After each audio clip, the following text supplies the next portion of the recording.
Miks on esmane protseduur kallim kui korrektsioon? Siin on 3 peamist põhjust.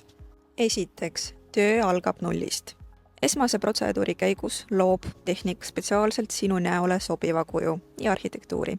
Valib õiged pigmendid ning joonistab kuju. Korrektsiooni ajal töötame me aga juba valmis šablooni järgi. Teiseks, aeg ja töömaht. Esmasele protseduurile kulub 2–2,5 tundi, sest pigment viiakse puhtale nahale. Korrektsiooni käigus täidab meister vaid üksikud tühimikud ja see võtab aega maksimaalselt 1 tund. Kolmandaks, protseduuri eesmärk. Korrektsioon ei ole kordusprotseduur, vaid lõppetapp. Kõigil nahk on erinev ja pärast paranemist võib pigment paraneda ebaühtlaselt.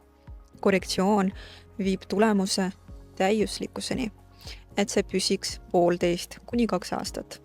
Ehk kokkuvõttes, esmane protseduur on vundament ja hooldus on viimane lihv.